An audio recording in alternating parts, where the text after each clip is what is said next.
guest lecturer at Government Women's Polytechnic College, Malaparambu, Kozhikode. Okay, അപ്പോൾ നമുക്ക് start ചെയ്യാം. അതിനു മുമ്പ് നിങ്ങൾക്ക് ഇന്നലെ ഒരു ഡീറ്റെയിൽഡ് സിലബസ്, അതായത് HSST പഠിക്കുന്നവർക്ക് വേണ്ടിയിട്ട് നമ്മൾ എന്തൊക്കെയാണ് ഇപ്പോൾ HSAയും HSSTയും കോളേജിലേക്കും ഏതാണ് സിലബസ് എന്നുള്ളതിൽ നമുക്ക് കൺഫ്യൂഷനൊക്കെ ഉള്ള സമയത്ത് എങ്ങനെ പഠിക്കുന്നതിനെക്കുറിച്ചൊക്കെ ഒരു ഓവറോൾ ഐഡിയ നിങ്ങൾക്ക് ഇതുവരെ കിട്ടിയിട്ടുണ്ടെന്ന് എനിക്കറിയാം. ഇപ്പോൾ ഇന്ന് ഞാൻ ചെയ്യാൻ ഉദ്ദേശിക്കുന്നത് നമ്മുടെ കറൻറ്റ് സിലബസ് ജസ്റ്റ് ഒന്ന് അനലൈസ് ചെയ്യുക ബൈ ഗിവിംഗ് മോർ ഫോക്കസ് നമ്മുടെ പാർട്ട് 2, 3 and 4. അത്രയും കാര്യങ്ങളാണ് കാര്യമായിട്ട് ഞാൻ സംസാരിക്കുന്നത്. And I will introduce who we are. Okay, so ഞാൻ ആദ്യം തന്നെ നിങ്ങളുടെ അടുത്ത് പറയാൻ ആഗ്രഹിക്കുന്നത് എന്താണെന്ന് വെച്ചാൽ you are on the right path എന്നുള്ളതാണ്. കാരണം നമുക്കറിയാം നമ്മളിൽ പലരും ഇപ്പോൾ പല രീതിയിലും വർക്ക് ചെയ്യുന്നവരായിരിക്കാം. Voice is not audible, ma'am. Just 1 second.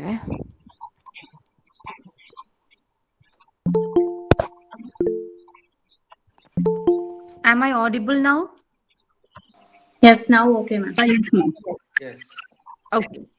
So, as we all know, we all will be busy some ways. നമുക്കറിയാം നമ്മൾ ഇപ്പോൾ ഇങ്ങനെ ഒരു സിറ്റുവേഷനും കൂടിയാണ് കടന്നുപോയിക്കൊണ്ടിരിക്കുന്നത്.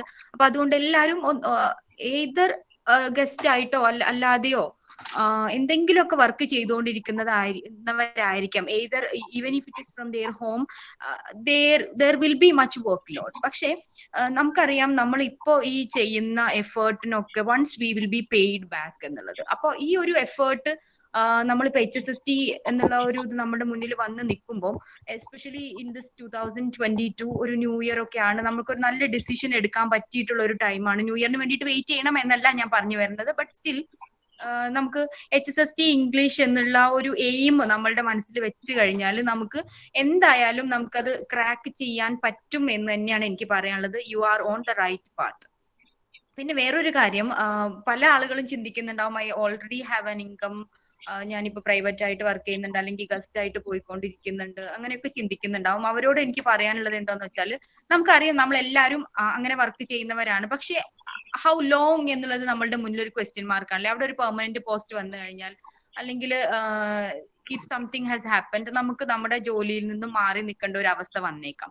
But once we are enrolled into this type of government jobs, നമുക്കത് എപ്പോഴും our future is always safe എന്നുള്ള രീതിയിൽ നമുക്ക് ഇപ്പൊ ചിന്തിക്കാൻ പറ്റും. So you are on the right path. നിങ്ങൾ എല്ലാവരും HSST ആസ്പിറൻസ് ആണെന്ന് എനിക്കറിയാം. So let me move about HSST English. നിങ്ങൾക്ക് അറിയാം HSST English senior category number 728/2021 ആണ്, junior 730/2021, and the last date for applying is 2nd February 2022 Wednesday. അപ്പോൾ പലരും പല കൺഫ്യൂഷൻസും ചോദിച്ച് വിളിച്ചിട്ടുണ്ടായിരുന്നു. അതുകൊണ്ടാണ് ഞാനിപ്പോൾ ഈ കാര്യങ്ങൾ ഇതിനകത്ത് പറയാൻ കാരണം. അപ്പൊ എല്ലാവരും അപ്ലൈ ചെയ്യുക. 2nd February വരെ വെയിറ്റ് ചെയ്യരുത്. 2nd February മിഡ് നൈറ്റ് വരെ നമുക്ക് സമയമുണ്ട്. I think till 12 AM we have time. പക്ഷെ അത്രയും സമയം വെയിറ്റ് ചെയ്യരുത്. Maybe site will be busy or some issue might be there, and so നിങ്ങൾ കഴിയുന്നതും പെട്ടെന്ന് തന്നെ അപ്ലൈ ചെയ്തോളാം. 2 പോസ്റ്റിനും അപ്ലൈ ചെയ്തിടുക. ആൻഡ് ദ ഏജ് ലിമിറ്റ്, ആർക്കൊക്കെ അപ്ലൈ ചെയ്യാൻ പറ്റും എന്നുള്ളതും ഒരു കൺഫ്യൂഷൻ ഉണ്ടാക്കിയിട്ടുണ്ട് പലരുടെ ഇടയിലും. അപ്പോൾ ഏജ് ലിമിറ്റ് ജനറൽ കാറ്റഗറിക്ക് 20 to 40 ആണ്. OBC കാറ്റഗറിയിലുള്ളവർക്ക് അത് 43 വരെ പോവാം. And SC/ST കാറ്റഗറിയിലുള്ളവർക്ക് they can go till 45. അവരുടെ ഏജ് റിലാക്സേഷൻ ഉണ്ട് OBC category and SC/ST category. പിന്നെ വേറൊരു കൺഫ്യൂഷൻ, ഏത് ക്വാളിഫിക്കേഷൻ വെച്ച് അപ്ലൈ ചെയ്യണം എന്നുള്ളതാണ്. The basic qualification two apply for set English HSST English is PG plus B.Ed plus set. ഈ qualification ഉള്ള എല്ലാവർക്കും അപ്ലൈ ചെയ്യാവുന്നതാണ്. അതിന് കൂടെ തന്നെ ഒരു കാര്യം കൂടെ പറയാനുള്ളത്, ഇപ്പൊ PGയും B.Edഉം ഉണ്ട്, സെറ്റ് ഇല്ല. അങ്ങനെയുള്ള ആളുകൾക്ക് MPhil ഉണ്ടെങ്കിൽ സെറ്റ് ക്വാളിഫിക്കേഷന് പകരമായിട്ട് അവർക്ക് MPhil ഉപയോഗിച്ചുകൊണ്ടും അപ്ലൈ ചെയ്യാം. അതുപോലെ തന്നെ PhD ഉണ്ടെങ്കിൽ PhD ഉള്ളവർക്കും ആ ക്വാളിഫിക്കേഷൻ വെച്ചിട്ടും അപ്ലൈ ചെയ്യാം. അങ്ങനെയാണ്. അതുപോലെ തന്നെ MPhil PhD ഉള്ളവർക്കും അപ്ലൈ ചെയ്യാവുന്നതാണ്. പിന്നെ വേറൊരു കാര്യം ശ്രദ്ധിക്കേണ്ടത്, ഈ PG plus B.Ed plus സെറ്റിന് പുറമെ MPhil ഉണ്ടെങ്കിൽ നിങ്ങൾക്ക് 2 marks എക്സ്ട്രാ ഉണ്ടായിരിക്കും. അതുപോലെ തന്നെ PhD ഉണ്ടെങ്കിൽ 4 marks ഉണ്ടായിരിക്കും. MPhilഉം PhD കൂടെ ഉണ്ടെങ്കിൽ നമുക്ക് 5 marks കിട്ടുള്ളൂ. അല്ലാതെ 4 + 2 6 കിട്ടില്ല. അതൊന്ന് ഓർത്ത് വെക്കാം.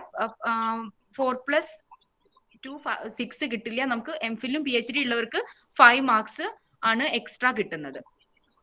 ഓക്കെ, ഇനി നമ്മുടെ little ego school of English സ്റ്റഡീസിന്റെ ഡിഫറൻസ് എവിടെയാണെന്ന് ചോദിച്ചാൽ, we are giving live classes and also revision classes whenever necessary. നമുക്ക് ഡെയിലി ക്വിസസ് ഉണ്ടായിരിക്കും. ഈ ഡെയിലി ക്വിസ് നമ്മൾ ക്വിസീസ് ആപ്പ് വഴിയാണ് ചെയ്യുന്നത്. അപ്പം അതുകൊണ്ട് തന്നെ നിങ്ങൾക്ക് എത്ര പ്രാവശ്യം വേണമെങ്കിലും ഒരു ക്വിസ് തന്നെ ചെയ്ത് ആ ക്വിസിൽ നിങ്ങൾക്ക് തെറോ ആവാനായിട്ട് പറ്റും. അതുപോലെ തന്നെ നമുക്ക് വീക്കിലി ടെസ്റ്റ് ഉണ്ടായിരിക്കും. എല്ലാ വീക്കിലും നമ്മൾ ടെസ്റ്റ് കണ്ടക്ട് ചെയ്യുന്നുണ്ട്. അപ്പോ നിങ്ങൾക്ക് അതിനകത്തും മൈനസ് മാർക്കിംഗ് ചെയ്തുകൊണ്ടുള്ള ടെസ്റ്റ് ആണ്. നിങ്ങൾക്ക് അറിയാം, ഓരോ റൈറ്റ് ആൻസറിനും PSC ഗിവ്സ് 1 മാർക്ക് ആൻഡ് ഓരോ മൈനസ് അതായത് നെഗറ്റീവ് മാർക്കിങ്ങിനും നമുക്ക് -0.33 ആണ് ഡിഡക്റ്റ് ആയിക്കൊണ്ടിരിക്കുന്നത്. അപ്പൊ അതുകൊണ്ട് അങ്ങനെ തന്നെ മാർക്ക് ചെയ്യുന്ന വീക്ക്ലി ടെസ്റ്റ് ആണ് നമ്മൾ കണ്ടക്ട് ചെയ്തുകൊണ്ടിരിക്കുന്നത്. And also we have weekly Q&A session. അത് ലൈവ് ആയിട്ടുള്ള സെഷൻ ആണ്. Q&A സെഷൻ എന്ന് പറയുമ്പോൾ will select some questions either based on our syllabus or from the history. എന്നിട്ട് യു വിൽ ബി നമുക്ക് അതിനെ കുറിച്ച് നമ്മൾ ജസ്റ്റ് ക്വസ്റ്റ്യൻ ആൻസർ പറഞ്ഞു പോവുക എന്നുള്ളതിലുപരി we discuss those questions and so that ഇനി അങ്ങനെയുള്ള ക്വസ്റ്റ്യൻസ് അല്ലെങ്കിൽ അത് റിലേറ്റ് ചെയ്ത് ഏത് ക്വസ്റ്റ്യൻസ് വന്നാലും ആൻസർ ചെയ്യുന്ന രീതിയിലുള്ള വീക്ക്ലി Q&A സെഷൻ ആണ് നമ്മൾ കൊടുത്തുകൊണ്ടിരിക്കുന്നത്. And we also give recorded classes. അതായത് നമ്മൾ ലൈവ് ക്ലാസ് എടുക്കുന്നത് റെക്കോർഡ് ചെയ്തിട്ട് നമ്മളുടെ സ്റ്റുഡൻസിന്, അതായത് റെഗുലർ ലൈവ് ക്ലാസ് അറ്റൻഡ് ചെയ്യാൻ പറ്റാത്ത കുട്ടികൾക്ക് അത് ആക്സസിബിൾ ആവുന്ന രീതിയിൽ വി ഗിവ് റെക്കോർഡഡ് ക്ലാസ്സസ്. അതുപോലെ തന്നെ വീക്ക്ലി ഷെഡ്യൂൾ ഫോർ സ്റ്റഡീസ്. അത് വളരെ ഇമ്പോർട്ടന്റ് ആണ്. നമുക്ക് എല്ലാവർക്കും അറിയാം, നമുക്ക് എല്ലാവർക്കും ഒരു പ്രശ്നം പറ്റുന്നത് എവിടെയെന്ന് വെച്ചാൽ നമ്മൾക്ക് ഒരു ഷെഡ്യൂള് കിട്ടുന്നില്ല, അല്ലെങ്കിൽ നമുക്ക് പറ്റുന്ന പോലെ അത് ഷെഡ്യൂൾ ചെയ്ത് പഠിക്കാൻ പറ്റുന്നില്ല എന്നുള്ളതാണ്. അപ്പം നമ്മൾ ഓരോ വീക്കിലും നമ്മുടെ സ്റ്റുഡൻസിന് ഒരു ഷെഡ്യൂൾ കൊടുക്കുന്നുണ്ട്. അതനുസരിച്ചാണ് അവർ പഠിക്കുന്നതും, അതനുസരിച്ചാണ് അവർ ക്യൂസസ് അറ്റൻഡ് ചെയ്യുന്നതും, അതനുസരിച്ചാണ് അവർ എക്സാം എഴുതുന്നതും. സോ ദാറ്റ് ഞങ്ങൾ പ്രിപ്പയർ ചെയ്യാത്ത ഒരു ഏരിയയിൽ നിന്ന് ക്വസ്റ്റ്യൻ വന്നു എന്നുള്ള രീതിയിൽ they don't get panic. Okay, അപ്പോൾ നമ്മൾ അങ്ങനെയാണ് വീക്ക്ലി ഷെഡ്യൂൾ കുട്ടികൾക്ക് പ്രൊവൈഡ് ചെയ്യുന്നുണ്ട്. ആ ഷെഡ്യൂൾ അനുസരിച്ചാണ് അവർ പഠിച്ചിട്ട് മുന്നോട്ട് പോവുക.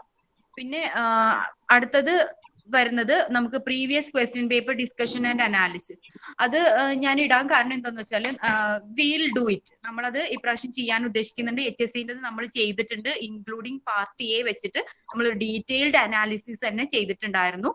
ആൻഡ് ലൈക്ക് വൈസ് HSSTയുടെ question paper, previous question papers എടുത്തിട്ട് നമ്മൾ അതിന്റെ ഒരു കംപ്ലീറ്റ് ഡിസ്കഷൻ ആൻഡ് അനാലിസിസ് നമ്മൾ ചെയ്യുന്നതായിരിക്കും.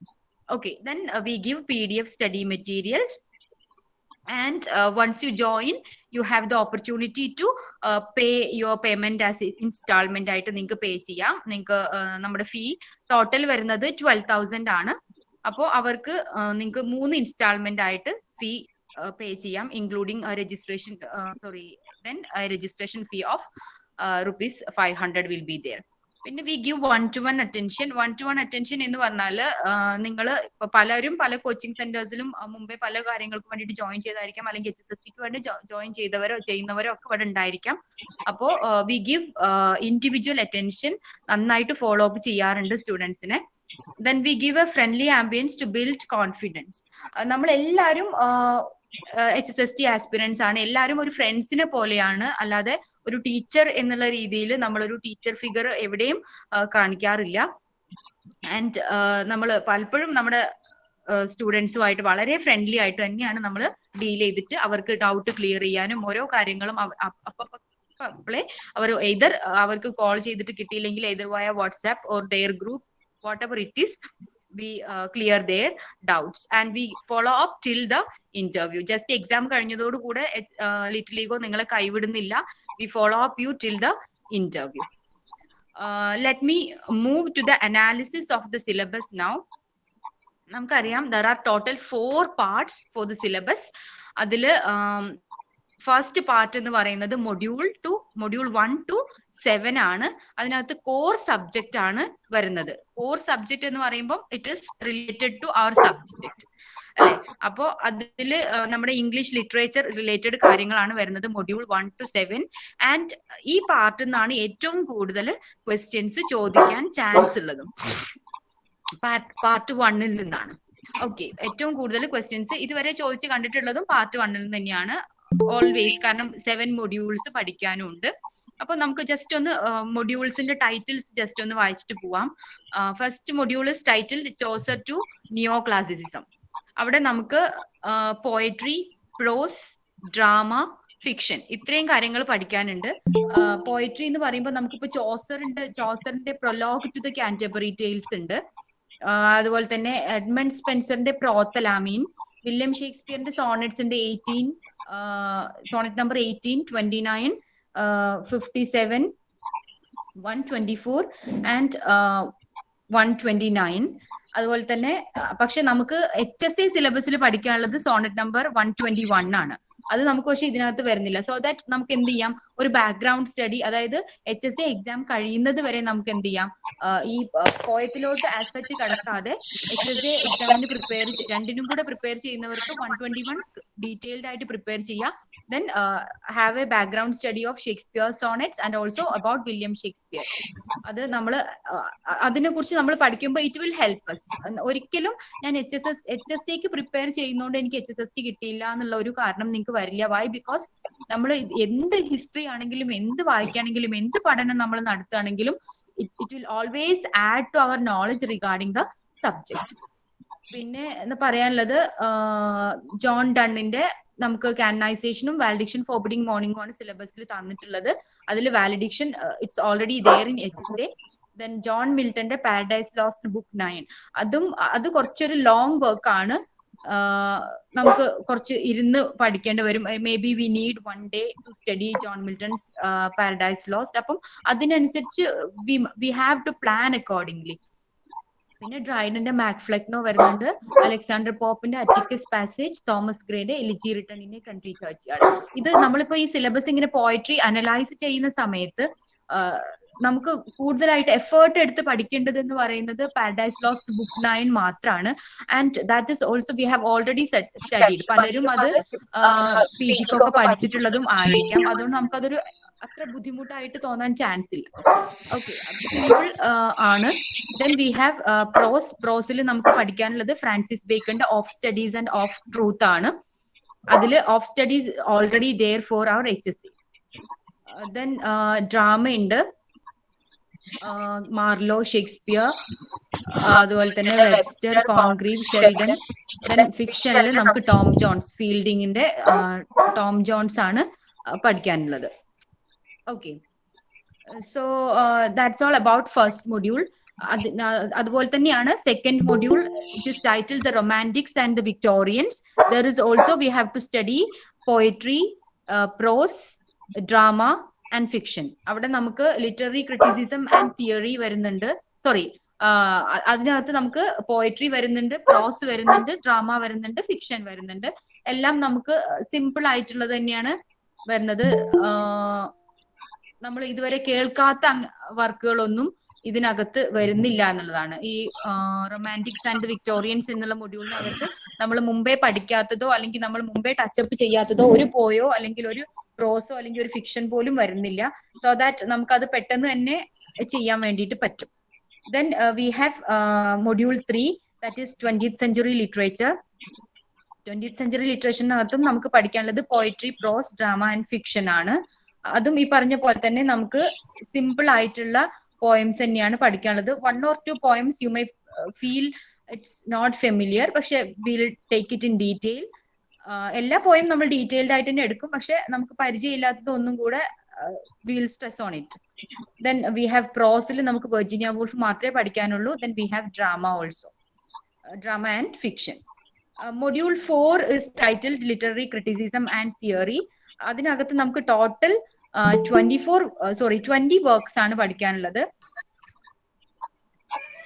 Which is again simple. നമുക്ക് കൂടുതൽ ബുദ്ധിമുട്ടാക്കുന്ന തരത്തിലുള്ളതൊന്നും ഇല്ല.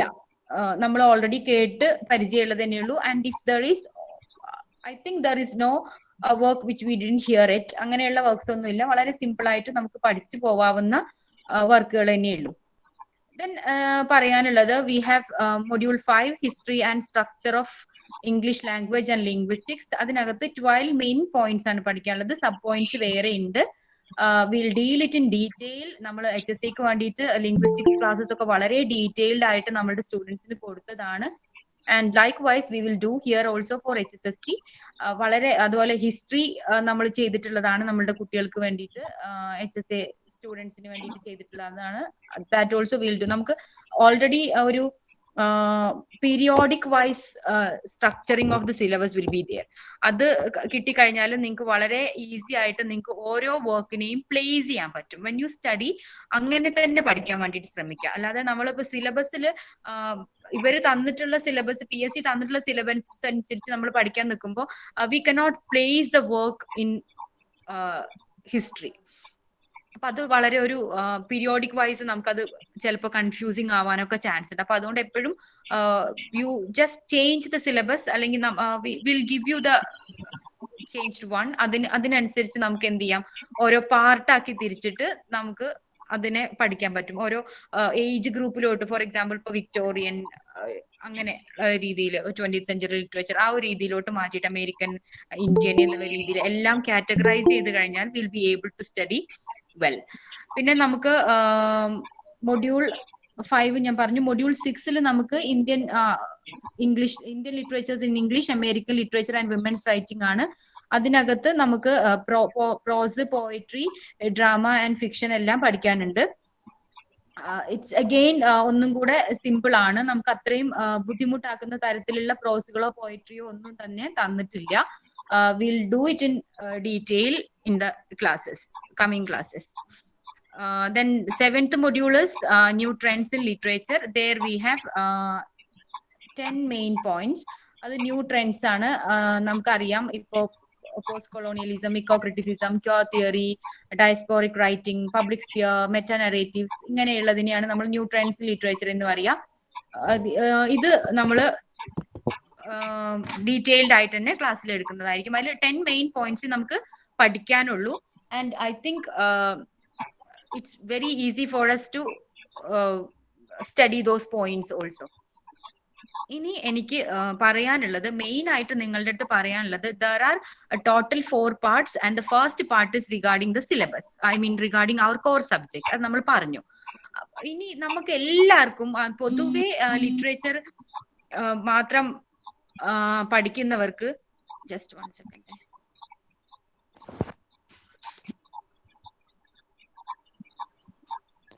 Am I audible? Yes. Yes. Okay. നമുക്ക് പൊതുവെ ലിറ്ററേച്ചർ പഠിക്കുന്നവരുടെ ഒരു ധാരണ എന്താന്ന് വെച്ചാല്, നമുക്ക് GK അറിയില്ല, അല്ലെങ്കിൽ ഹിസ്റ്ററി അറിയില്ല. നമുക്ക് ഈ പാർട്ട് 1 HSCനെ സംബന്ധിച്ച് പറയുകയാണെങ്കിൽ പാർട്ട് 1 നമ്മളെ സംബന്ധിച്ചിടത്തോളം ബുദ്ധിമുട്ടാണ്. അല്ലെങ്കിൽ ഈ കോൺസ്റ്റിറ്റ്യൂഷൻ, ഇങ്ങനെ സോഷ്യൽ സയൻസ് റിലേറ്റഡ് കാര്യങ്ങൾ പഠിക്കുക എന്നുള്ളത് ബുദ്ധിമുട്ടാണ്. ഇങ്ങനെയുള്ള ഒരു തോന്നൽ നമുക്ക് എല്ലാവർക്കും ഉണ്ട്. പക്ഷെ once you are into it, it's very interesting. ഇത് പഠിക്കുക അല്ലെങ്കിൽ ഇത് വായിക്കുക എന്ന് പറയുന്നത് വളരെ ഇൻട്രസ്റ്റിംഗ് ആയിട്ടുള്ള ഒരു കാര്യമാണ്. നമ്മൾ അത് ഒരിക്കലും മാറ്റി വെക്കരുതാത്ത ഒരു ഏരിയ ആണ് ഈ സെക്കൻഡ് പാർട്ട് മുതലുള്ള കാര്യങ്ങൾ എന്ന് പറയുന്നത്. സെക്കൻഡ് പാർട്ട്, ഫസ്റ്റ് വരുന്നത് part 2 research methodology and teaching aptitude ആണ്. Most of us have done BEd അല്ലെ? BEd ചെയ്യാത്ത ആൾക്കാർ വളരെ കുറവായിരിക്കും.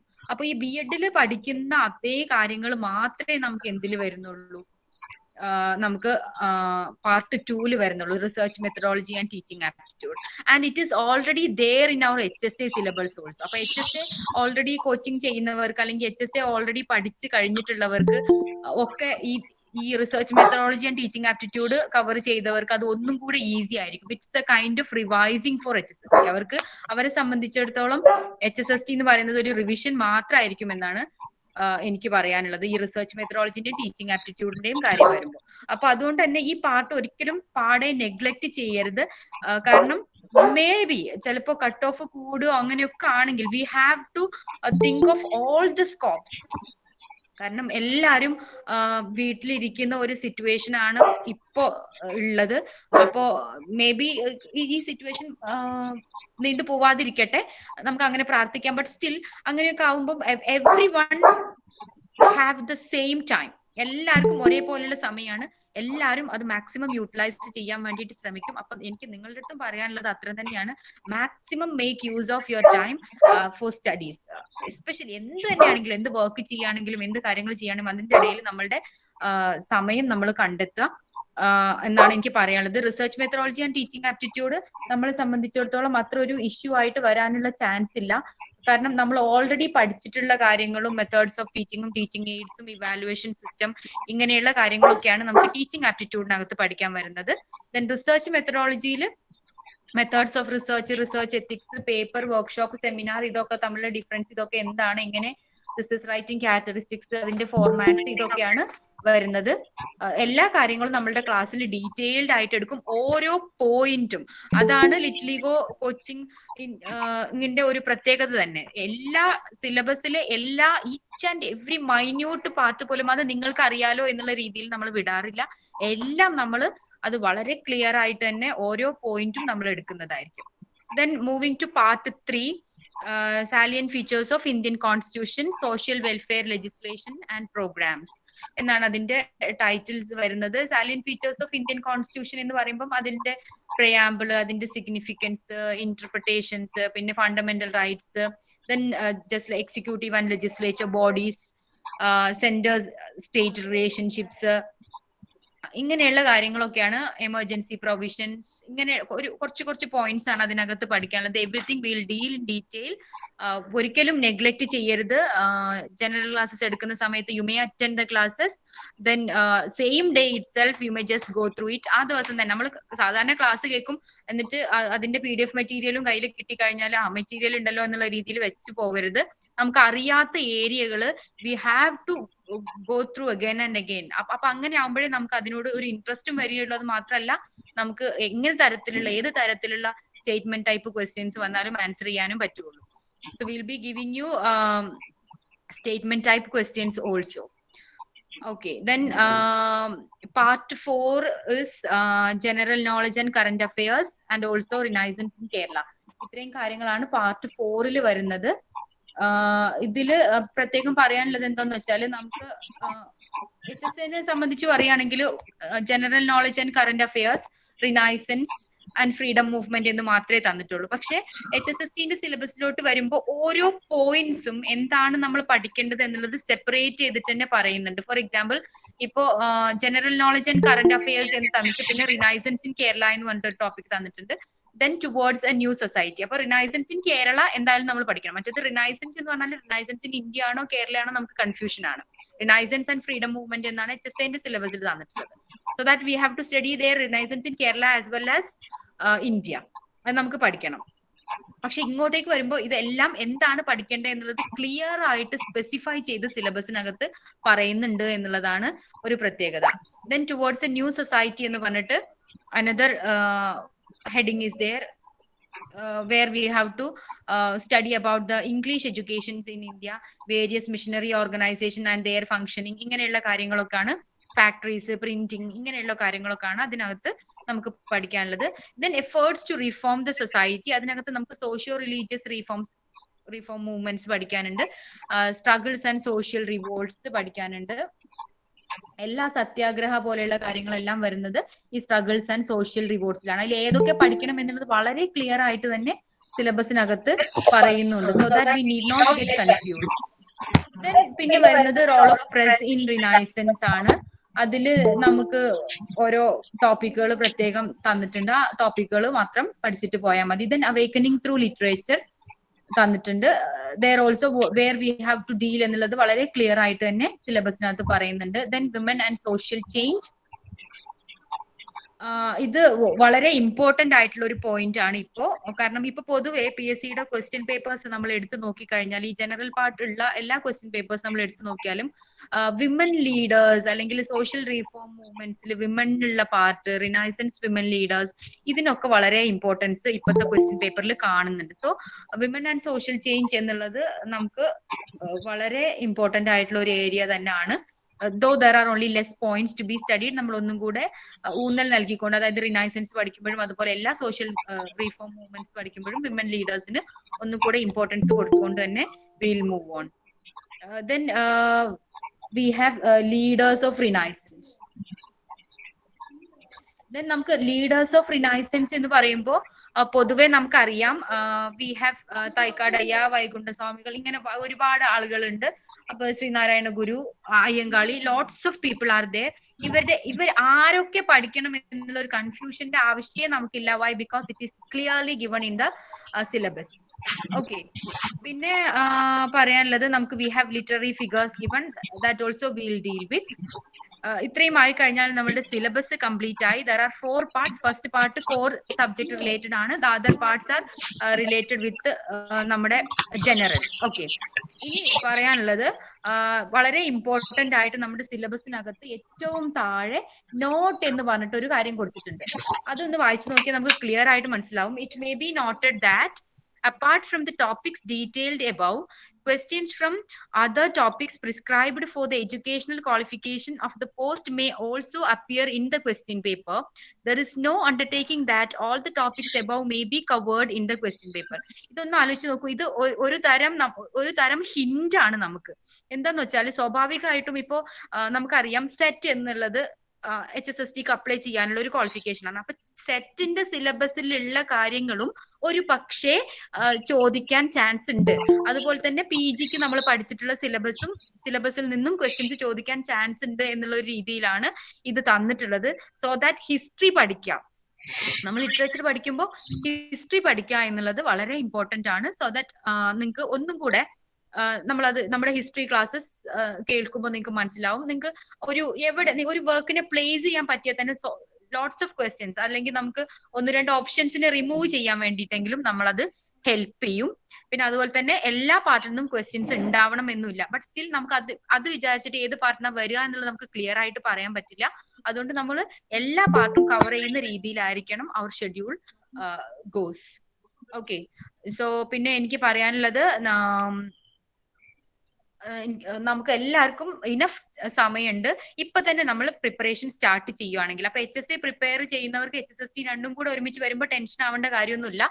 Like we have to structure our time. നമുക്ക് HSAക്ക് വേണ്ടിയിട്ട് നമ്മൾ ഇപ്പൊ പ്രിപ്പയർ ചെയ്യുക. Then you may start preparing for HSST after your HSA examination. പക്ഷെ ബാക്ക്ഗ്രൗണ്ട് വർക്കുകളെല്ലാം നിങ്ങൾ ചെയ്യുന്നത് it will help you in your HSST examinations also.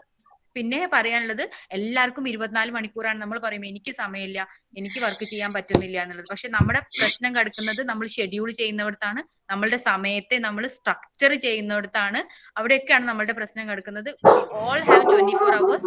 അപ്പോ 24 hours ഉണ്ടെന്ന് വിചാരിച്ചിട്ട് നമ്മൾ ഒരു 5 to 6 hours സ്ലീപ്പിങ്ങിന് എടുത്തു കഴിഞ്ഞാൽ പിന്നെ ബാക്കിയുള്ള 18 hours നമ്മൾ എങ്ങനെ സ്ട്രക്ചർ ചെയ്യുന്നു എന്നുള്ളതിനനുസരിച്ചിരിക്കും നമ്മളുടെ HSST നമ്മുടെ കയ്യിലാണോ അല്ലേ എന്നുള്ളത്. അപ്പൊ അതുകൊണ്ട് we can give you coaching classes. അത് നമുക്ക് നമ്മുടെ മാക്സിമം നമ്മൾ ചെയ്ത് നിങ്ങൾക്ക് തരും. But still it's in your hand. നിങ്ങൾ ഓരോരുത്തരും ചെയ്യണം. നിങ്ങൾ ഓരോരുത്തരും നന്നായിട്ട് പ്രിപ്പയർ ചെയ്യുക. ഓരോ സമയവും മാക്സിമം യൂട്ടിലൈസ് ചെയ്യുക. ജോലി സ്ഥലത്തേക്ക് ഒത്തിരി ട്രാവൽ ചെയ്ത് പോകേണ്ടവരാണെങ്കിൽ you may hear the audios of the classes or any other audios. അങ്ങനെ കൺസിസ്റ്റന്റ് ആയിട്ട് പ്രിപ്പയർ ചെയ്യുക. അടുത്ത ആഴ്ചയിൽ ഈ ആഴ്ചയിൽ എനിക്ക് സാറ്റർഡേ സൺഡേ ഫ്രീ ഉള്ളൂ, അതുകൊണ്ട് ഞാൻ സാറ്റർഡേ സൺഡേ പ്രിപ്പയർ ചെയ്യാം, എന്നിട്ട് നെക്സ്റ്റ് സാറ്റർഡേ സൺഡേ പ്രിപ്പയർ ചെയ്യാം എന്നുള്ള രീതിയിൽ വെക്കുകയാണെങ്കിൽ നമുക്കത് നമ്മുടെ പ്രിപ്പറേഷൻ അത് ഒത്തിരി ബാധിക്കും. ഇൻസ്റ്റഡ് നമ്മൾ ഓരോ ദിവസം ഓരോ മണിക്കൂർ അല്ലെങ്കിൽ 2 മണിക്കൂർ എങ്കിലും HSSTക്ക് വേണ്ടിയിട്ട് നമ്മൾ മിനിമം മാറ്റി വെക്കുകയാണെങ്കിൽ, കൺസിസ്റ്റന്റ് ആയിട്ട് വർക്ക് ചെയ്യുകയാണെങ്കിൽ success will be yours. Then current syllabus download ചെയ്യുക. You may have the current syllabus in your hand. പിന്നെ അതുപോലെ തന്നെ start your preparations, plan and structure your preparation. ഞാൻ പറഞ്ഞു എല്ലാം നിങ്ങളുടെ സമയം, നിങ്ങളുടെ ജോലി, നിങ്ങളുടെ അതർ എൻഗേജ്മെന്റ്സ് എല്ലാം നിങ്ങൾക്കേ അറിയുള്ളൂ. So you have to plan accordingly. You have to structure your preparation. Then ആദ്യമായിട്ട് നിങ്ങൾ ചെയ്യേണ്ട വർക്ക് എന്താ വെച്ചാൽ, നിങ്ങൾ HSSTക്ക് മാത്രം പ്രിപ്പയർ ചെയ്യുന്നവരാണെങ്കിൽ നിങ്ങൾ ചെയ്യേണ്ടത് എല്ലാ പോയിന്റ്സിനെ കുറിച്ചും, സിലബസിൽ തന്നിട്ടുള്ള ഈച്ച് ആൻഡ് എവറി പോയിന്റ്സിനെ കുറിച്ചും ഷോർട്ട് നോട്ട്സ് ഉണ്ടാക്കുക. ഇപ്പൊ നമ്മൾ കണ്ടിട്ടുണ്ടാവും ഈ ചെറിയ കുട്ടികളുടെ ഒക്കെ ഡ്രോയിങ് ബുക്ക് പോലെയുള്ള ബുക്ക് ഉണ്ടാവും. അങ്ങനത്തെ ബുക്സ് വാങ്ങിച്ചിട്ട് അതായത് 15 rupees 20 rupeesന്റെ ബുക്ക് വാങ്ങിച്ചിട്ട് അതിനകത്ത് വളരെ സ്മോൾ നോട്ട്സ്, അതായത് ഓരോ ടോപ്പിക്കിനെ കുറിച്ചും ഇമ്പോർട്ടന്റ് ആയിട്ടുള്ള കാര്യങ്ങൾ മാത്രം ജസ്റ്റ് ഒന്ന് ഉണ്ടാക്കി വെക്കുക. അത് എല്ലാ ടോപ്പിക്കും നിങ്ങൾ കവർ ചെയ്ത് കഴിഞ്ഞാൽ തന്നെ നിങ്ങൾക്ക് ഒരു you will have a feel free mind. അതിനുശേഷം പിന്നെ നമുക്ക് എല്ലാതും ഡീറ്റെയിൽഡ് ആയിട്ട് ഷെഡ്യൂൾ അനുസരിച്ച് തന്നെ പോകാൻ പറ്റുന്നതാണ്. You have time. നമ്മൾ ഫെബ്രുവരി ഫസ്റ്റ് വീക്കോട് കൂടെയൊക്കെയാണ് ക്ലാസ് സ്റ്റാർട്ട് ചെയ്യാൻ ഉദ്ദേശിക്കുന്നത്. അപ്പൊ അതിന്റെ ഒരു സമയത്ത് you may download the syllabus and do your first part. അതെന്ന് വെച്ചാൽ make short notes on all the each and every topic in the syllabus. പിന്നെ നമ്മൾ പോയട്രി, ഡ്രാമ, നോവലൊക്കെ പഠിക്കുമ്പോൾ ശ്രദ്ധിക്കേണ്ട കാര്യങ്ങൾ ജസ്റ്റ് ഒന്ന് പറയാം. We are running out of time. നമുക്ക് ഹിസ്റ്റോറിക്കൽ പീരീഡ് അത് ഞാൻ പറഞ്ഞു. Biography of the author, pen name, basic philosophy of the author, school of the author. School of the author എന്ന് പറയുമ്പോൾ നിങ്ങൾക്ക് അറിയാം, ഇറ്റ്സ് ലൈക്ക് മെറ്റാഫിസിക്കൽ, വിക്ടോറിയൻ, ഇങ്ങനെയുള്ള school of the author. Then read the poem or drama or fiction or novel or essay line by line. ഇത് എല്ലാ വർക്കിനും നമുക്ക് possible അല്ല, but still possible ആയിട്ടുള്ള ഒരുപാട് ഫിക്ഷൻസും നോവൽസും എല്ലാം ഉണ്ട് ഷോർട്ട് ആയിട്ടുള്ളത്. ഇതെല്ലാം വായിക്കാനുള്ള സമയം നമുക്കുണ്ട്. We have enough and more time. The other list is not cancelled date. അപ്പൊ അതുകൊണ്ട് എക്സാം എങ്ങനെയായിരിക്കും എന്നുള്ളത് നമുക്ക് അറിയില്ല, ബട്ട് സ്റ്റിൽ നമുക്ക് ടൈം ഉണ്ട് എന്നുള്ള രീതിയിൽ തന്നെ ഇപ്പൊ നമ്മളുടെ പ്രിപ്പറേഷൻ സ്റ്റാർട്ട് ചെയ്യാവുന്നതാണ്. Then beginning line and ending line of each and every work. ഈ പ്രോസ്, പോയിട്രി, ഡ്രാമ, ഫിക്ഷൻ എന്നൊക്കെ പറയുമ്പോൾ എല്ലാ വർക്കിന്റെയും ബിഗിനിങ് ലൈന്, സബ് ടൈറ്റില്, അതുപോലെ ending line, everything is important. പിന്നെ അതുപോലെ genre, poetic devices, character, story lines and devices, themes ഒക്കെ നമുക്ക് ചോദിക്കോ എന്നുള്ളത് കൺഫ്യൂഷൻ ആയി നിൽക്കും. പക്ഷെ ഇപ്പോഴത്തെ ഒരു PSCയുടെ ഒരു സ്ട്രക്ചർ പ്രകാരം നമുക്ക് സ്റ്റേറ്റ്മെന്റ് ടൈപ്പ് ക്വസ്റ്റ്യനിലൊക്കെ ഒത്തിരി ഉൾപ്പെടുത്താൻ പറ്റിയിട്ടുള്ള ഒരു ഏരിയ ആണ് ഈ തീംസ് എന്ന് പറയുന്നത്. So you have to cross check the text references, cross text references ഉണ്ടെങ്കിൽ അത് നോക്കണം. അല്യൂഷൻസ്, അതുപോലെ തന്നെ ആ സെയിം ടെക്സ്റ്റിന്റെ അഡാപ്റ്റേഷൻസ്, അല്ലെങ്കിൽ അത് ബേസ് ചെയ്തുകൊണ്ട് എന്തെങ്കിലും അഡാപ്റ്റേഷൻസ് ഒക്കെ ഉണ്ടെങ്കിൽ അതും കൂടെ ചെക്ക് ചെയ്യുന്നത് നന്നായിരിക്കും. പിന്നെ ഈ ബുക്സ് ഒക്കെ നിങ്ങൾക്ക് ഹെൽപ്ഫുൾ ആവും. അതായത് എഡ്വേർഡ് ആൽബർട്ടിന്റെ history of English literature, then Oxford companion to English literature. ഞാനിപ്പോ നിങ്ങളുടെ അടുത്ത് പറഞ്ഞല്ലോ ഷോർട്ട് നോട്ട് ഉണ്ടാക്കുക എന്നുള്ളത്. ഇതൊക്കെ ഈ എഡ്വേർഡ് ആൽബർട്ട്, ഓക്സ്ഫോർഡ് കമ്പാനിയൻ, അതുപോലെ MH എബ്രാംസ്, ഈ 3 ബുക്ക് നോക്കിയിട്ട് നിങ്ങൾ ഷോർട്ട് നോട്ട് ഉണ്ടാക്കിയാൽ മതി. വെറുതെ ഗൂഗിൾ ചെയ്ത് it's not reliable. Google, Wikipedia questions ചോദിക്കാറുണ്ട്, ബട്ട് സ്റ്റിൽ നമ്മൾ ഗൂഗിൾ ചെയ്ത് നോക്കുന്നത് റിലയബിൾ ആണോ എന്ന് നോക്കാൻ വേണ്ടിയിട്ട് you may either check Oxford companion to English literature അല്ലെങ്കിൽ എഡ്വേർഡ് ആൽബർട്ടിന്റെ ഹിസ്റ്ററി ഓഫ് ഇംഗ്ലീഷ് ലിറ്ററേച്ചർ നോക്കുക. നമ്മുടെ സ്റ്റുഡൻസിന് ഞാനത് നിങ്ങളുടെ വാട്സ്ആപ്പ് ഗ്രൂപ്പിൽ അതിന്റെ PDF കയ്യിലുണ്ട്, അത് ജസ്റ്റ് ഒന്ന് സെൻഡ് ചെയ്തിടാം. ഓക്കെ, ദെൻ നമുക്ക് ബി പ്രസാദിന്റെ background to the study of English literature നോക്കാം. അതൊക്കെ സിമ്പിൾ ആണ്. ഈ ബി പ്രസാദിന്റെ വർക്കുകളുടെ ഒരു പ്രത്യേകത എന്താ വെച്ചാൽ എനി വൺ ക്യാൻ അണ്ടർസ്റ്റാൻഡ് എന്നുള്ള വളരെ സിമ്പിൾ ആയിട്ട്, വളരെ ബ്രീഫ് ആയിട്ട് കാര്യങ്ങൾ ബി പ്രസാദ് നമുക്ക് ഡീറ്റെയിൽഡ് ആയിട്ട് വളരെ നമുക്ക് മനസ്സിലാവുന്ന തരത്തിൽ തന്നെ പറഞ്ഞു തന്നിട്ടുണ്ട്. പിന്നെ അതുപോലെ CT തോമസിന്റെ 20th സെഞ്ചുറി വേഴ്സ് എന്നുള്ള ബുക്കും നല്ല ബുക്കാണ്. You may refer to that. Then B പ്രസാദിന്റെ തന്നെ short history of British poetry എന്ന് പറഞ്ഞിട്ട് ഒരു ബുക്ക് ഉണ്ട്. Short history of English poetry ആണോ അത് British poetry, I don't remember, but still that work is there. പിന്നെ നമുക്ക് പീറ്റർ ബാരിയുടെ ബിഗിനിങ് തിയറി പഠിക്കാൻ നമ്മളെ ഹെൽപ്പ് ചെയ്യും. ദെൻ ബി പ്രസാദിന്റെ തന്നെ an introduction to English criticism. പിന്നെ MH എബ്രാംസിന്റെ a glossary of literary terms. അതിന്റെ ലേറ്റസ്റ്റ് വേർഷൻ നിങ്ങൾ ബുക്ക് വാങ്ങിക്കാൻ ഉദ്ദേശിക്കുന്നുണ്ടെങ്കിൽ ലേറ്റസ്റ്റ് വേർഷൻ തന്നെ വാങ്ങിക്കാം, because some more information will be there. പിന്നെ FT വുഡിന്റെ an outline history of English language എന്നുള്ള ഒരു വർക്ക് ഉണ്ട്. അതുപോലെ തന്നെ ഡോക്ടർ വി ശ്യാമളയുടെ ഇംഗ്ലീഷ് ഫോണിറ്റിക്സ് ആൻഡ് സ്ട്രക്ചർ എന്നുള്ള വർക്ക് ഉണ്ട്. ഇത്രയും വർക്കുകൾ നമ്മളെ നമ്മുടെ സബ്ജക്ട് പഠിക്കാൻ വേണ്ടിയിട്ട്, കോർ സബ്ജക്ട് പഠിക്കാൻ വേണ്ടിയിട്ട് ഹെൽപ്പ് ചെയ്യുന്ന വർക്കുകളാണ്. ആൻഡ് ഐ തിങ്ക് ഇതിലൊരു 5 ബുക്സ് എങ്കിലും ഓൾറെഡി നിങ്ങളുടെ കയ്യിൽ ഉണ്ടാവും. The other books, if you want, you may buy Oxford Companion to Edward Albert. I can give you the PDF. That's all from my part. Now let me invite Jitin to handle the next session. If you have any doubt, you may contact me in the first number. That's all. Thank you. Thank you, Tahara. Thank you, ma'am. Good evening, all. Good evening, sir. Okay. Good evening, sir. Okay, so far we had altogether 3 sessions of half an hour. Yesterday, Sina has given an overall outlook about the whole idea of HSST coaching, and also some of the practices that you have to continue in order to pursue if you are actually willing to pursue for this exam. And Manju also did a wonderful question answer session. She analyzed the question paper for you. And also, I think she might have made a very clear picture of a very explicit picture of what these questions might be and where these questions are actually coming from, which portion we have to focus more, and which part of the syllabus actually we have to concentrate more. And now Tahira has also given a bright outlook upon the syllabus, as well as the approaches that we have as Little Go we put forward.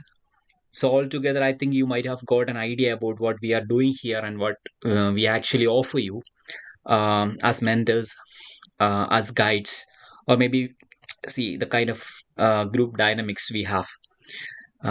You might be aware that we are already running a coaching center. We are providing coaching for HST exam that has been there for like last 7 months. So I will project my presentation. Okay.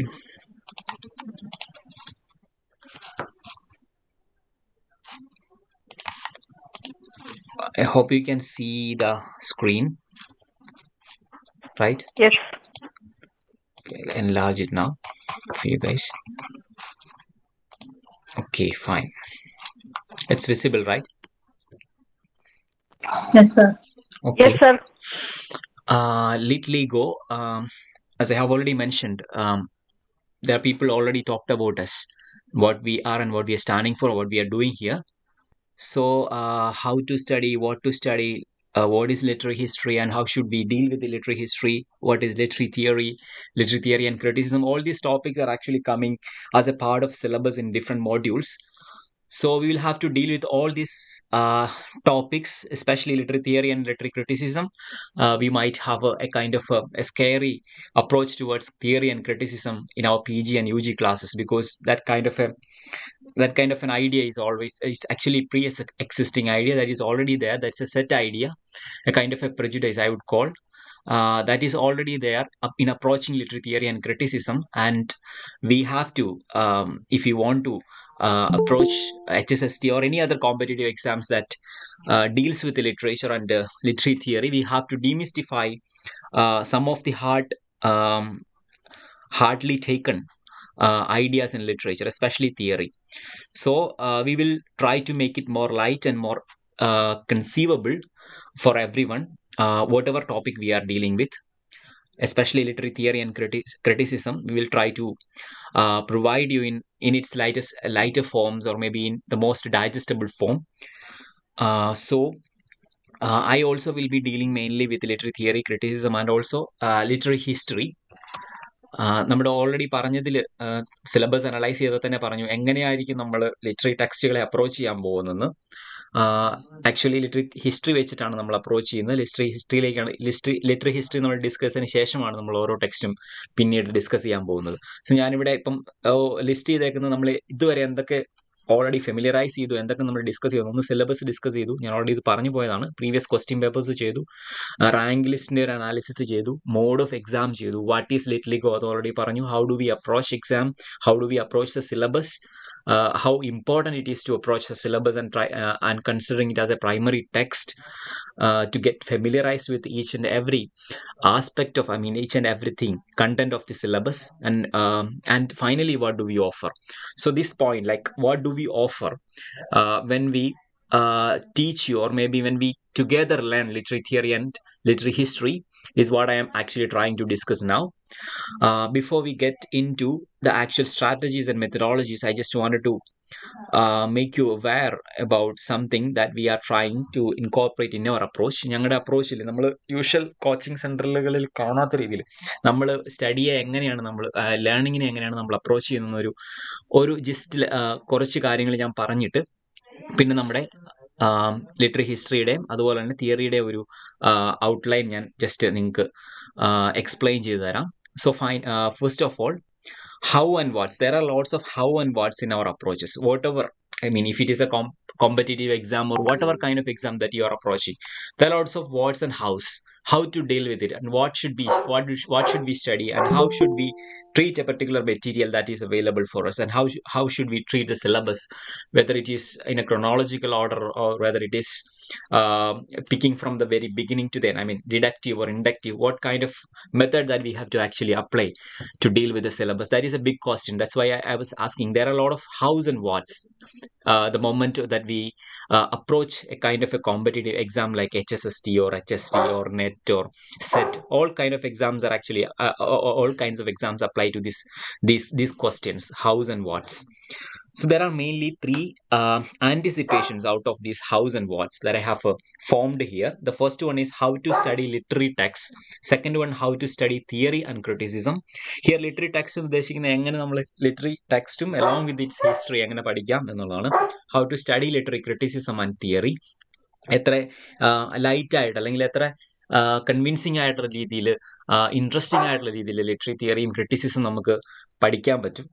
അതുപോലെ തന്നെ ഈ രണ്ട് പോയിന്റിനെ actually substantiate ചെയ്തുകൊണ്ട് അല്ലെങ്കിൽ അതിന്റെ രണ്ടിനെയും border ചെയ്തുകൊണ്ട് വേറൊരു ഐഡിയ ഉണ്ട്. ആക്ച്വലി ഈ രണ്ട് പോയിന്റിലും ഹൗ ടു സ്റ്റഡിയിലും ഹൗ ടു സ്റ്റഡി തിയറിയിലും ഹൗ ടു സ്റ്റഡി ലിറ്ററി ടെക്സ്റ്റിലും നമ്മൾ കാണുന്നത് ദ മെത്തേഡ് ഓഫ് സ്റ്റഡിങ് ആണ്. ഏത് മെത്തേഡ് ഓഫ് സ്റ്റഡിങ് ആണ് ആക്ച്വലി നമ്മൾ യൂസ് ചെയ്യേണ്ടത് ഒരു കോമ്പറ്റേറ്റീവ് എക്സാമിന്, അല്ലെങ്കിൽ ഇതുപോലെ പിൻ പോയിന്റഡ് ആയിട്ടുള്ള സിലബസ് വെച്ച് നമ്മൾ പഠിക്കുന്ന ഒരു എക്സാമിന് ഏത് രീതിയിലുള്ള ഒരു മെത്തേഡാണ് നമ്മൾ യൂസ് ചെയ്യേണ്ടത് എന്നുള്ളത് വളരെ ഇമ്പോർട്ടൻ്റ് ആയിട്ടുള്ള ഒരു കാര്യമാണ്. കാരണം PG ലെവലിലും അല്ലെങ്കിൽ ഡിഗ്രി ലെവലിലും നമ്മൾ എക്സാം ഓറിയന്റഡ് ആയിട്ട് അല്ലെങ്കിൽ ഒരു പീരിയോഡിക്കൽ ആയിട്ടുള്ള ഒരു കോഴ്സ് ചെയ്യുന്ന ഒരു ടൈമിൽ നമ്മൾ ഒരു ടെക്സ്റ്റിനെ അപ്രോച്ച് ചെയ്യുന്നതും ഒരു കോമ്പറ്റേറ്റീവ് എക്സാമിന്റെ ടൈമിൽ നമ്മൾ ടെക്സ്റ്റിനെ അപ്രോച്ച് ചെയ്യുന്നത് എൻറ്റയർലി ഡിഫറെൻ്റ് ആണ്. കാരണം നമ്മളൊരു എക്സാമിന് വേണ്ടി പഠിക്കുമ്പോൾ in the case of PG like നമ്മളൊരു ഗ്രൂപ്പായിട്ട് പഠിക്കുന്നു, നമ്മൾ മെറ്റീരിയലി ആക്ച്വലി നമ്മളെല്ലാവരുടെയും പ്രസൻസിലിരുന്നാണ് പഠിക്കുന്നത്. അതുപോലെ തന്നെ ഒരു വളരെ വെൽ ഡിഫൈൻഡ് ആയിട്ടുള്ള ഒരു സ്ട്രക്ചർ ഉണ്ട്, ക്ലാസ് അവേഴ്സ് ഉണ്ട്, ഷെഡ്യൂൾ ഉണ്ട്.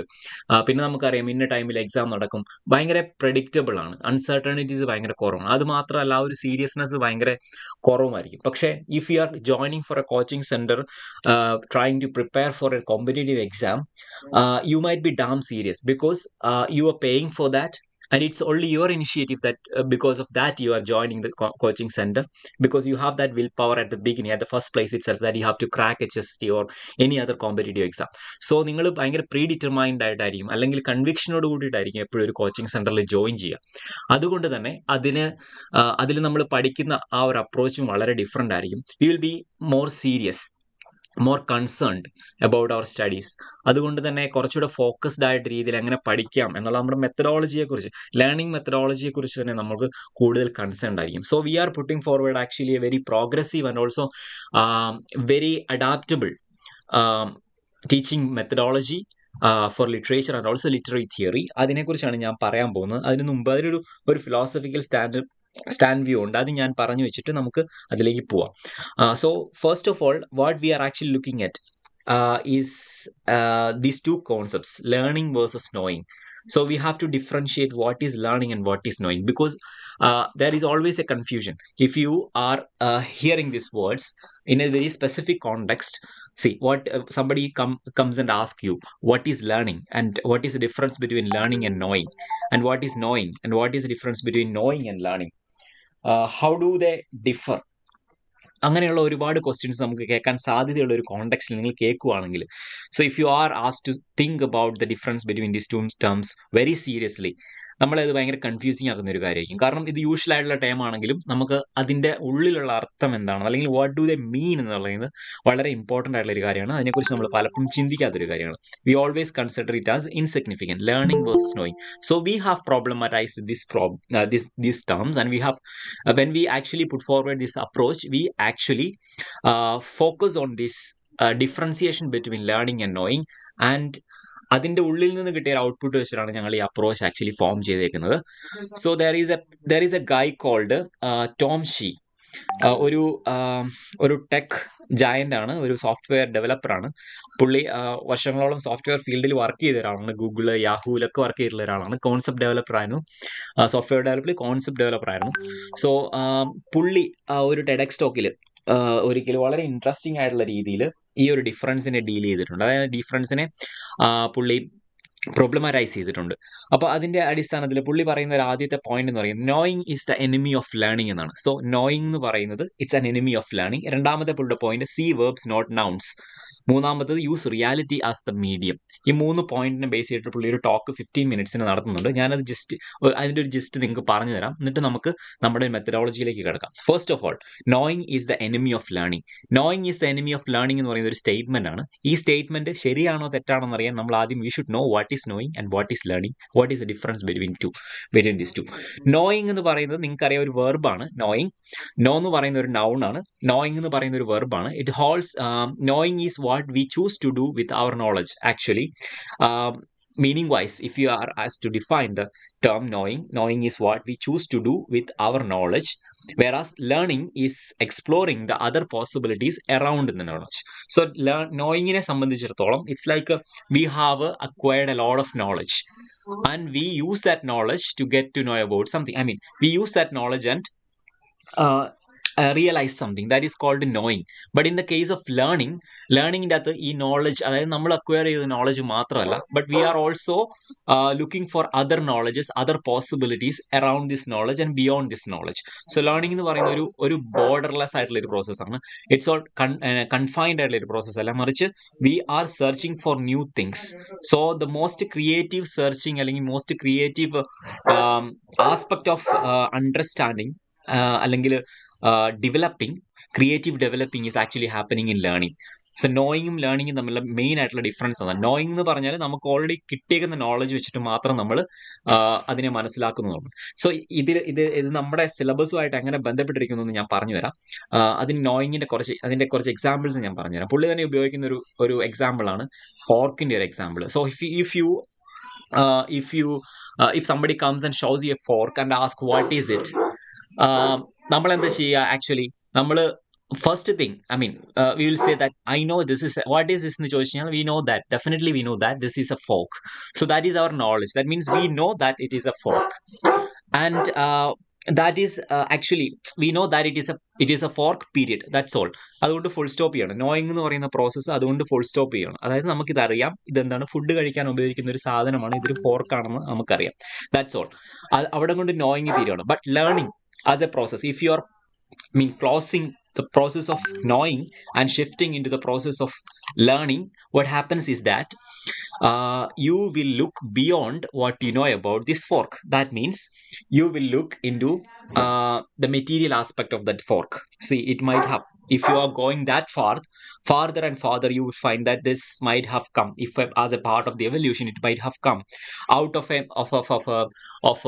an explosion in a star, stellar nucleosynthesis or formation of lithosphere. See, all these things like the chemical formations that has happened at the beginning of the earth, that is one of the way to learn about that fork. I mean, in the second place, how the use of the fork has come into being through various historical ages like Persian, Byzantine, Italian Renaissance, French. And finally, about the material, how do we find this material for making this fork, like mining, smelting, alloying, stamping, all this process. I mean, learning is actually going beyond what we already know about this material into the material aspects and also the other aspects of this particular object. That is called learning. Okay, ഒരു എക്സാമ്പിളൂടെ ഉണ്ട്, അത് പറഞ്ഞിട്ട് ഞാൻ ഇതിന്റെ കണക്ഷനിലേക്ക് വരാം. So you know weather is bad as it rains. നമുക്കറിയാം, നന്നായിട്ട് മഴ പെയ്യുമ്പോൾ അല്ലെങ്കിൽ ഹെവി റെയിൻ അല്ലെങ്കിൽ സ്റ്റോമിങ് ആയിട്ടുള്ള റെയിൻ ഉണ്ടെങ്കിൽ നമ്മൾ പറയും വെദർ ഈസ് ബാഡ് എന്ന് പറയും. We know that weather is bad. You do not understand why it is bad. So understanding and knowing നമ്മൾ വ്യത്യാസമാണ്. We do not understand why it is bad. If you want to understand, you have to learn. For that you need to learn how the rain is formed and how it affects the weather. So learning and knowing തമ്മിലുള്ള വ്യത്യാസം കുറച്ചുകൂടെ different ആയിട്ട്, I mean കുറച്ചുകൂടെ elaborate ആയിട്ട് നിങ്ങൾക്ക് മനസ്സിലായെന്ന് തോന്നുന്നു. So what do we do is here actually not just making you all knows, rather we actually make you to learn things. We are actually providing a lot of materials. You also have at your disposal a lot of materials. You also collect a lot of materials in the process of studying this course or preparing for the exam. You have a hell lot of materials and you might be reading all those materials and by hearting all those things, and somebody comes and asks you which character in which play, actually which is the character in this play and that play, or maybe what is the relation between that character and this character, what is the central theme of this particular text. You might know all these things, but learning process is something very different. Learning starts when you treat that text, taking it out of this repository of your knowledge and placing it in the context. So for example, if you were taking importance of being earnest, not as a text in the process of learning, rather taking it as a product of history, and as a product of a major change that happened in the history of drama. And also it is a reflection of the Victorian society. It's a mockery of the Victorian society, and also it reflects a lot of things like the identity constructions, the subjectivity, everything, the politics, the economic condition. All these things are reflected. If you have that penchant for learning, if you have that thirst for learning only, you will look beyond the text to all these factors that are there. That are already buried inside this text. So that is the process of learning. That is why I was trying to justify why do we actually begin with a literary history, because literary history is always an important part of, and a very exigent part of the process of learning. So we are actually putting forward a learning strategy, not just mere knowing strategy, rather learning strategy, where you will be asking questions to yourself when you learn. Especially in the case of theories, the major problem that we face is that we don't actually ask questions within ourselves. That I'll come later when we talk about theories. So about history, we have who, what, when, where, how. All these questions are being sorted out in the platform of history, in the arena of history, actually. So whenever you are projected to a text, or when you are exposed to a text, you place the text, you ask these questions. You ask, when you read a particular context, a particular scene in a drama, you ask questions to yourself. You try to contextualize them. You try to relate them with something else. You try to invent the context. You try to make rational analysis of them. That is the way you are learning a text, and this doesn't mean that you are by hearting everything. So if you are genuinely doing this process of learning, you will definitely, instead of by hearting, you definitely memorize a lot of things that is there in the text, because you're working very focused on that. This process, the same process is actually happening when you are teaching, preparing for teaching. Many of you might be teachers, so you better know that the best way to learn something is to prepare for teaching. You cannot be, embarrassed. You will always have this feeling that you will be embarrassed if you don't prepare enough for teaching. So you will, what you will do, you will focus intensely, and you will try to crack every confusion that occurs in a text. If you're teaching a poetry, you will try to find every meaning of the word. You will try to find the metrical patterns of the work. You will try to find the figure of speech is there.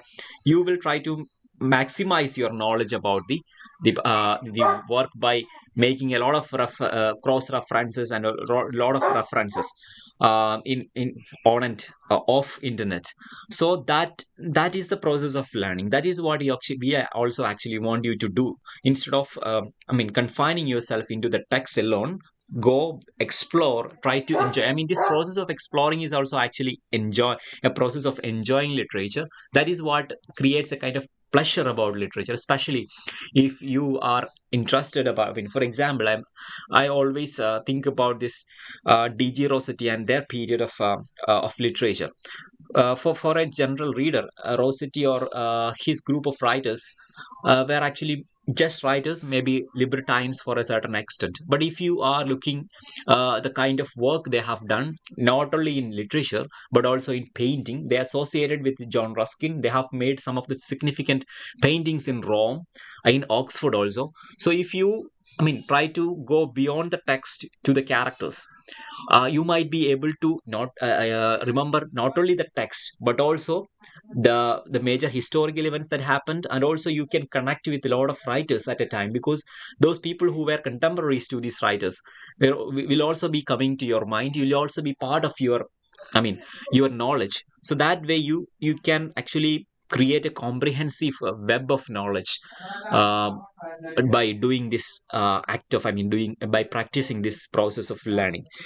So coming to history, history is not just text. History is all about everything: literature, religion, dynasties, wars, invasions, pandemics, agriculture, philosophy, discoveries. Especially British history, it's quite well written compared to other histories. We know that it is dealing with a lot of things like religion, dynasties, wars. We have War of Roses, we have a War of History, we have 100 Years War. A lot of wars are happening, invasions are happening, colonialism is actually happening, colonization is happening from the 17th century onwards. Pandemics like black bubonic plague, agriculture like corn laws, plantations and farms.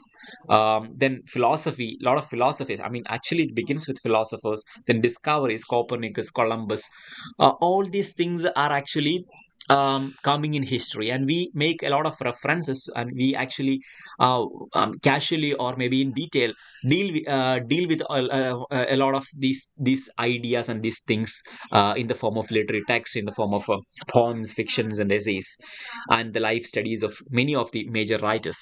So history is a mix of all these things. So try to take this mix as it is a pleasurable business of us, as it is as a part of the pleasure of knowing things, because it's very interesting. So the moment you develop a kind of interest in learning history, you will definitely have the taste of this approach that we are putting forward. So ഇനി ഞങ്ങൾ time actually running short ആണ്, അതുകൊണ്ട് ഞാൻ just skip ചെയ്ത് പറയാം എന്തൊക്കെയാണ് നമ്മൾ പഠിക്കുന്നത്. നമ്മളൊരു ടൈം ലൈൻ ഫോളോ ചെയ്ത് ആദ്യത്തെ സെക്ഷനിൽ പോകുന്നതായിരിക്കും. ടൈം ലൈനിൽ ഓൾഡ് ഇംഗ്ലീഷ് പീരീഡ് മുതൽ അതിന് മുമ്പുള്ളതും പഠിപ്പിക്കും. അതായത് ക്ലാസിക്കൽ പീരീഡ് പഠിപ്പിക്കും. Classical period, Roman and Greek പീരീഡിനെ കുറിച്ച് നമ്മൾ പറയും. അതിനുശേഷം ഇറ്റാലിയൻ റിനൈസൻസിനെ കുറിച്ചൊക്കെ പറയുന്നുണ്ട്. പിന്നെ Old English, Middle English, Renaissance, neo classical, Romantic, Victorian, Edwardian, Georgian, modern, post modern. ഈ ഒരു ടൈം ലൈൻ നമ്മൾ ഏകദേശം ഫോളോ ചെയ്യുന്നുണ്ട് പക്കായിട്ട്, especially with the help of works. And those texts that are coming within this timelines also will be briefly discussed when I discuss the history. Trajectory of English ഹിസ്റ്ററിയുടെ ഞാനൊരു ഞങ്ങളുടെ first ക്ലാസ്സിൻ്റെ ഒരു short glimpse നിങ്ങൾക്ക് കാണിച്ചു തരാം. Trajectory of history of English language and literature, Greco Roman period നമ്മൾ begin ചെയ്യും.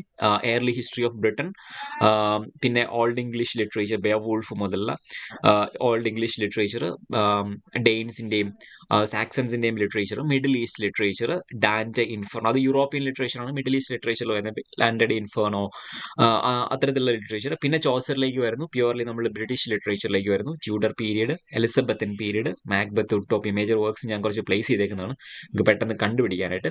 പിന്നെ Jacobean period, King James version of Bible, KJV version of Bible 1611. അതുപോലെ തന്നെ സിഡ്നിയുടെ ടൈം, ദാറ്റ് ഈസ് ഓക്കെ. പിന്നെ സിവിൽ വാർ, പ്യൂരിറ്റാനിസം, നമ്മുടെ കവലിയർ മെറ്റാഫിസിക്കൽ പോയിറ്റ്സ് ഒക്കെ വരുന്ന ഈ സമയത്താണ്. അതിനുശേഷം അഗസ്റ്റൻ പീരീഡ് വരുന്നു. Romantic, okay fine, okay. Restoration വരുന്നുണ്ട്. Restoration period, Augustan period. Restoration നമുക്കറിയാം ഒലിവർ ക്രോംവെലിന്റെ ശേഷമുള്ള സിവിൽ വാറിന്റെ ടൈമാണ് ഒലിവർ ക്രോംവെലിന്റെ. അതിനുശേഷം റെസ്റ്റോറേഷൻ വരുന്നു, മിൽട്ടന്റെ ഒക്കെ, ഡ്രൈഡന്റെ സമയം. അഗസ്റ്റൻ പീരീഡ് വരുന്നു, ഡോക്ടർ ജോൺസൺ, അതുപോലെ തന്നെ പോപ്പ്, അലക്സാണ്ടർ പോപ്പ്. റെസ്റ്റോറേഷൻ ഡ്രാമയെക്കുറിച്ച് നമ്മൾ പറയും. പിന്നെ എയർലി റൊമാൻറ്റിക്കൽ, ട്രാൻസിഷണൽ റൈറ്റേഴ്സിനെ കുറിച്ച് പറയും. Thomas Gray, Blake, Burns. പിന്നെ Romantic period, later Romantics, Victorian period, Victorian major ആയിട്ടുള്ള റൈറ്റേഴ്സിനെയും ഫിലോസഫേഴ്സിനെയും നമ്മൾ പരിചയപ്പെടും. അതിനുശേഷം മോഡേൺ ഏജിലേക്ക് വരും, 19th century and early 20th century. ഞാൻ കുറേ വർക്ക്സ് കൊടുത്തിട്ടുണ്ട്. ബേസിക്കലി നമ്മൾ ഹിസ്റ്ററി ഡീൽ ചെയ്യുന്ന 19th സെഞ്ചുറിയുടെ 20th സെഞ്ചുറിയുടെ ബിഗിനിങ് വരെയാണ്. അതിനുശേഷം നമുക്ക് എലാബറേറ്റ് ആയിട്ട് ഹിസ്റ്ററി പറയാൻ പറ്റില്ല, കാരണം there are hell lot of works, and also there was a proliferation of literary movements and writers at that point of time, and അതുകൊണ്ട് തന്നെ നമുക്ക് അത്രയും ടൈം ഉണ്ടാവില്ല അതെല്ലാം ഡീറ്റെയിൽ ആയിട്ട് പറയാം. പക്ഷേ 20th സെഞ്ചുറിയുടെ ബിഗിനിങ് വരെ നമ്മൾ അത്യാവശ്യം ഡീറ്റെയിൽ ആയിട്ട് ഹിസ്റ്ററി ഡിസ്കസ് ചെയ്യും. അതിനുശേഷം വരുന്ന history along with the text prescribed we will be discussing, we will be giving background knowledge. Okay. പിന്നെ literature between the wars, post war literature, post modern literature. So ഇതായിരിക്കും നമ്മുടെ ഒരു pattern history deal ചെയ്യുന്നത്. അപ്പോൾ ഈ history കഴിഞ്ഞ് കഴിയുമ്പോൾ നമുക്ക് ആ ഒരു ടൈം ലൈൻ കറക്റ്റ് ആയിട്ട് നിങ്ങൾ പഠിച്ചെടുക്കണം. അതിനായിട്ടാണ് നമ്മൾ മെയിനായിട്ടും ഹിസ്റ്ററി ഡീൽ. അതായത് ഏത് ടൈം മുതൽ ഏത് ടൈം വരെ ഏത് ടെക്സ്റ്റ് ഏത് ടൈമിൽ വരുന്നു, അതിനനുസരിച്ച് നമുക്ക് ഈസി ആയിട്ട് ആ ടെക്സ്റ്റിൽ ഒരുപാട് കാര്യങ്ങൾ നമുക്ക് മെമ്മറൈസ് ചെയ്യാൻ പറ്റും instead of by hearting or mugging up. So coming to criticism and theory, ഞാൻ പറഞ്ഞു ക്രിറ്റിസിസം ആൻഡ് തിയറി എപ്പോഴും ഒരു സ്കെയറി ആയിട്ടുള്ള ഒരു ടേം ആയിട്ട് ലിറ്ററേച്ചറിൽ വരുന്നൊരു സംഭവമാണ്. പക്ഷേ will try to make it as light as possible, as convincing as possible, as digestible as possible. Okay, അതിൻ്റെ ഭാഗമായിട്ട് ഞാൻ പറഞ്ഞു നമ്മൾ we will be learning, we will be approaching theory as in the process of learning. We will try to place theory in different contexts. We'll try to apply theory in different contexts, especially those concepts that we have to discuss. ഞാനിവിടെ സിലബസിന്റെ ഒരു glimpse കൊടുത്തിട്ടുണ്ട്. Will start with Indian aesthetics, theory of rasa, dhvani and അലങ്കാര. അതിനെ ഒത്തിരി detail ആയിട്ടൊന്നുമില്ല, രസ, ധ്വനി, അലങ്കാര അതിനകത്ത് ചേർന്ന് വരുന്ന കാര്യങ്ങൾ നമ്മൾ പഠിക്കും. അതിനുശേഷം അരിസ്റ്റോട്ടലിന്റെ പോയറ്റിക്സ് ഉണ്ട്, ലോഞ്ചൈനസിന്റെ ഓൺ ദി സബ്ലൈം, സിഡ്നിയുടെ, ഇതിലെല്ലാം എസ്സേസ് ആണ്. ഇപ്പോൾ ക്രിറ്റിസിസം ആൻഡ് തിയറിയിൽ മെയിൻ ആയിട്ടും എസ്സേസ് ആണ് വരുന്നത്. Each and every essay actually stands for either a critical movement or a period of criticism or a literary theory. സിഡ്നിയുടെ apology of poetry European British ക്രിറ്റിസിസത്തിലെ ഒരു ഇമ്പോർട്ടൻറ്റ് ടെക്സ്റ്റ് ആണ്. അതുപോലെ തന്നെ ഹ്യൂമനിസത്തിന്റെ ഒരു ഇമ്പോർട്ടൻറ്റ് ടെക്സ്റ്റ് ആണ്. ഡ്രൈഡന്റെ പ്രിഫേഴ്സ് ടു ഫേബിൾസ്, ഡോക്ടർ ജോൺസന്റെ പ്രിഫേഴ്സ് ടു ഷേക്സ്പിയർ, വേർഡ്സ്വർത്തിന്റെ പ്രിഫേഴ്സ് ടു ലിറിക്കൽ ബാലഡ്, കോൾറിഡ്ജിന്റെ ബയോഗ്രഫി ലിറ്റററിയ, ആർണോൾഡിന്റെ സ്റ്റഡി ഓഫ് പോയട്രി, അത് വിക്ടോറിയൻ ക്രിറ്റിസിസത്തിന്റെ അല്ലെങ്കിൽ മോഡേണിസത്തിന്റെ തുടക്കത്തിലുള്ള ക്രിറ്റിസിസത്തിലെ ഇമ്പോർട്ടൻറ്റ് ടെക്സ്റ്റ് ആണ്. ടി.എസ്. എലിയട്ട് മോഡേണിസത്തിലെ മേജർ ക്രിട്ടിക്കാണ്. Brooks language of paradox, formalism സ്ട്രക്ചറലിസത്തിന് കൂടുതൽ ലൈറ്റ് വീശുന്ന ഒരു ടെക്സ്റ്റ് ആണ് ലാംഗ്വേജ് ഓഫ് പാരഡോക്സ്, ക്ലൈൻ ബ്രൂക്സിന്റെ. Northrop Frye archetypes of literature, അത് ആർക്കിടൈപ്പൽ ക്രിറ്റിസിസം അല്ലെങ്കിൽ മിത്ത് ക്രിറ്റിസിസമായിട്ട് ബന്ധപ്പെട്ട് വരുന്ന ആ ഏരിയ കവർ ചെയ്യുന്ന ഒരു ടെക്സ്റ്റാണ്. ലാൻലിറ്ററിൽ ഫ്രോയിഡൻ ലിറ്ററേച്ചർ. ഫ്രോയിഡൻ ലിറ്ററേച്ചറിൽ നമ്മൾ ഫ്രോയിഡിനെയും സൈക്കോ അനാലിസിസിനെയും കാണുന്നുണ്ട്. വിക്ടർ ക്ലോസ്കിന്റെ ആർട്ടസ് ടെക്നിക്ക് ഫോർമലിസത്തിന്റെ ഭാഗമാണ്, റഷ്യൻ ഫോർമലിസത്തിന്റെ ഭാഗമായിട്ട് വരുന്ന ഒരു ടെക്സ്റ്റാണ്.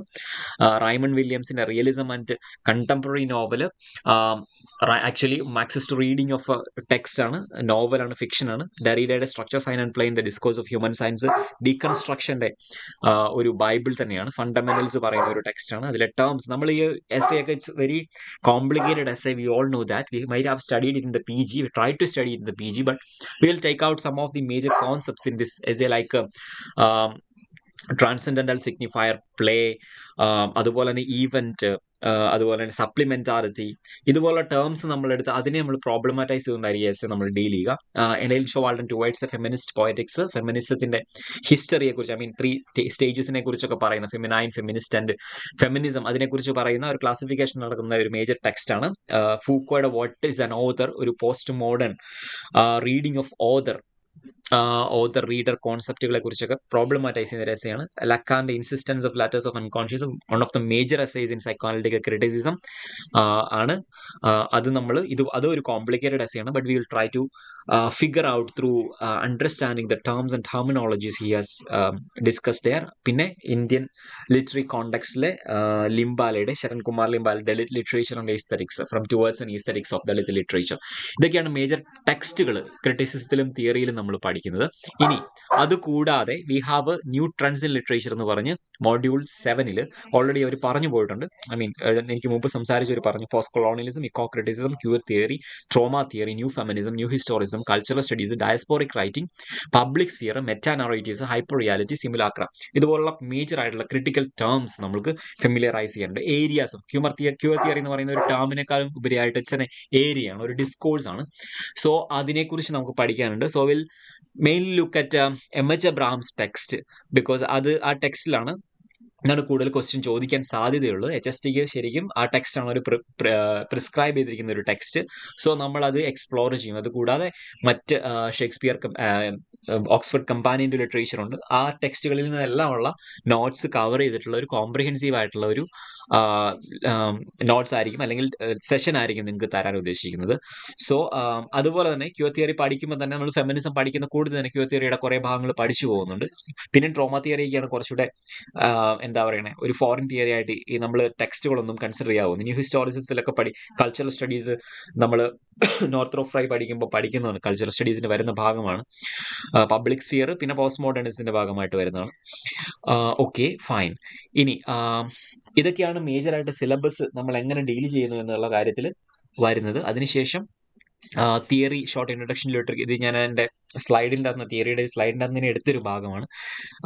തിയറിയും ക്രിറ്റിസിസവും പഠിക്കുന്ന സമയത്ത് തന്നെ we will try to differentiate, I mean try to define what is actually criticism and theory. അതൊരു മേജർ പോയിന്റ് ആണ്, നമ്മൾ ചെയ്യേണ്ട ഒരു കാര്യമാണ്. കാരണം തിയറിയും ക്രിറ്റിസിസം എന്താണെന്നുള്ളൊരു കൺഫ്യൂഷൻ എല്ലാവർക്കും ഉണ്ട്. തിയറീസും ക്രിറ്റിസിസം ഒന്നാണോ, അതിനുള്ള ഡിഫറൻസ് എന്താണ്, അത്തരത്തിലുള്ള കുറേ ക്വസ്റ്റ്യൻസ് നമ്മൾ ആദ്യം തന്നെ സോർട്ട് ഔട്ട് ചെയ്യുവാണെങ്കിൽ we can easily approach both literary theory and criticism. So അതിന്റെ ഭാഗമായിട്ട് ഞാൻ ക്രിറ്റിസിസത്തിന്റെ തന്നെ ഒരു ചെയിൻ, ഐ മീൻ അതിന്റെ ഒരു ക്രോണോളജി തന്നെ നമ്മൾ ലൊക്കേറ്റ് ചെയ്തിട്ടാണ് നമ്മൾ പഠിക്കുന്നത്. നമ്മൾ ഈ ടെക്സ്റ്റ് അരിസ്റ്റോട്ടലിന്റെ പോയറ്റിക്സ് പഠിക്കുന്നുണ്ട്, സിഡ്നിയുടെ അപ്പോളജി ഫോർ പോയട്രി പഠിക്കുന്നുണ്ട്, വേർഡ്സ്വർത്തിന്റെ പ്രിഫസ് പഠിക്കുന്നുണ്ട്, കോൾറിഡ്ജിന്റെ ബയോഗ്രഫി ലിറ്ററിയെ പഠിക്കുന്നുണ്ട്, ഇതൊക്കെ പഠിക്കുന്നുണ്ട്. ടി.എസ്. എലിയറ്റിനെ പഠിക്കുന്നുണ്ട്, സ്റ്റഡി ഓഫ് പോയട്രി പഠിക്കുന്നുണ്ട് ആർണൾഡിന്റെ. സോ ഇതെല്ലാം നമ്മൾ പഠിക്കുന്ന കൂട്ടത്തിൽ തന്നെ അതിന്റെ ഭാഗമായിട്ട് will also study, I mean, in the beginning, we will also learn how this chronology works. I mean, how does this chronology looks like? So that will better help you to understand these philosophers. Especially നമ്മൾ ആർണൾഡിനെ പഠിക്കുമ്പോൾ, ആർണൾഡിന്റെ study of poetry പഠിക്കുമ്പോൾ നമുക്കറിയാം ഒരു നിയോ classical ക്രിറ്റിസിസത്തിന്റെ ഭാഗമാണ്. So if you R familiar with other critics like Philip Sydney മുതലുള്ള doctor Johnson പോലുള്ള ക്രിറ്റിക്സിനെ പഠിക്കുകയാണെങ്കിൽ, അല്ലെങ്കിൽ പോപ്പിന്റെ റൈറ്റിംഗ്സ് പഠിക്കുകയാണെങ്കിൽ, you can easily understand what actually ആർണൾഡ് is talking about in his work, how his I mean writing is actually claimed to be neoclassical writing, because ഈ ഒരു neoclassical feature അല്ലെങ്കിൽ ഹ്യൂമനിസത്തിന്റെ ഒരു feature എന്ന് പറയുന്നത് it's actually there from the very beginning itself. സിഡ്നിയിലും പോപ്പിലും doctor ജോൺസണിലും ഒക്കെ നമ്മൾ കാണുന്ന അല്ലെങ്കിൽ മിൽട്ടന്റെ റൈറ്റിംഗ്സിൽ കാണുന്ന ഈ ഒരു കൺവെൻഷണൽ നിയോ ക്ലാസിക്കൽ ഹ്യൂമനിസ്റ്റിക് അണ്ടർസ്റ്റാൻഡിങ്ങിന്റെ ഒരു കൾമിനേഷൻ ആണ് ശരിക്കും മാത്യു ആർണൾഡിൽ വരുന്നത്. സോ ഞാൻ പറയുന്നത് ഹിസ്റ്ററി പഠിച്ചു കഴിഞ്ഞാൽ ഒരുപാട് കാര്യങ്ങൾ നമ്മൾ റിലേറ്റ് ചെയ്ത് പഠിക്കാൻ പറ്റും. ഒരുപാട്, അതായത് example Pope man is a part of I mean chain എന്നൊക്കെ പറയുന്ന ഒരു സംഭവമുണ്ട്. ഹ്യൂമൻ ബീങ്സ് ഒരു ചെയിൻ ആണെന്ന്, റിലേഷൻഷിപ്പിന്റെ ഒരു ചെയിൻ ആണെന്നൊക്കെ പറയുന്ന ഒരു സംഭവമുണ്ട് പോപ്പിന്റെ. സോ ഇത് തന്നെ നമ്മൾ സിഡ്നിയിൽ കാണുന്നുണ്ട്, യൂണിവേഴ്സൽ ഹ്യൂമൻ സെൽഫിനെ കുറിച്ചും യൂണിവേഴ്സൽ ഹ്യൂമൻ സബ്ജക്ടിവിറ്റിയെ കുറിച്ചും പറയുന്നത്. ഈ ഒരു സംഭവത്തിന് ഐ മീൻ ഡിക്ലൈനിനെ കുറിച്ചാണ് പിന്നീട് ആർണൾഡിലേക്ക് വരുമ്പോൾ നമ്മൾ സ്റ്റഡി ഓഫ് പോയട്രിയിൽ അല്ലെങ്കിൽ അയാളുടെ കൾച്ചർ വേഴ്സ് അനാർക്കി അത്തരത്തിലുള്ള എസ്സേകളിൽ പുള്ളി ഗ്രീവ് ചെയ്യുന്നത് ഈ ഒരു കണക്ഷൻ നഷ്ടപ്പെട്ടു പോയതിനെ കുറിച്ചാണ്. ഈ ഒരു സെയിം സംഭവത്തിന്റെ എന്താ പറയണേ ഡിസ്പേഴ്സലിനെ കുറിച്ചാണ് നമ്മൾ പിന്നീട് ടി.എസ്. എലിയറ്റിന്റെ മോഡേണിസ്റ്റിലെ എസ്സേസിൽ വരുന്നത്, അല്ലെങ്കിൽ വേസ്റ്റ് ലാൻഡിന് എന്ന തീം വരുന്നത്. ഈ ഡിസോറിയന്റേഷനെ കുറിച്ച് പറയുന്ന വർക്കാണ് ടി.എസ്. എലിയറ്റിന്റെ വേസ്റ്റ് ലാൻഡ്. സോ ഇതെല്ലാം കണക്റ്റഡ് ആണ്. നമ്മൾ പഠിക്കുമ്പോഴും ഇതേപോലെ തന്നെ കണക്ട് ചെയ്ത് പഠിക്കണം. അതുകൊണ്ട് തന്നെ നമ്മൾ അതിന്റെ ഒരു ക്രോണോളജി ശരിക്കും ഡിസ്കസ് ചെയ്തുകൊണ്ട് തന്നെയാണ് നമ്മൾ ഈ വർക്കുകളിലേക്ക് നമ്മൾ എത്തിപ്പെടുക. സോ ഇങ്ങനെയാണ് നമ്മൾ ക്രിറ്റിസിസവും തിയറിയും പഠിക്കാൻ ഉദ്ദേശിക്കുന്നത്. I think you might have got a better understanding about the approach that we are putting forward to help you out to crack this exam. So if you have any doubts further, you can ask us.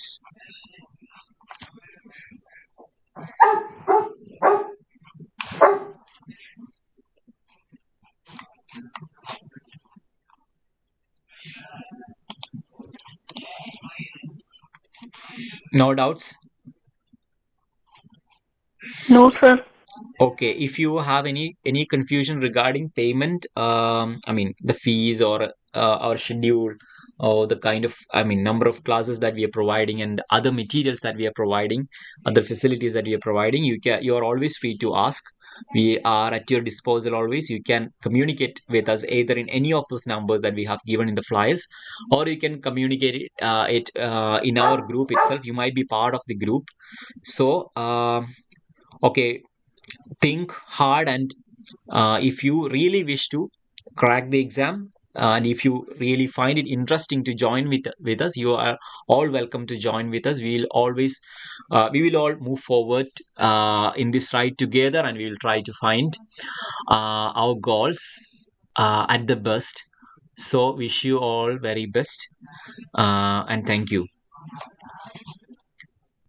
Thank you, sir.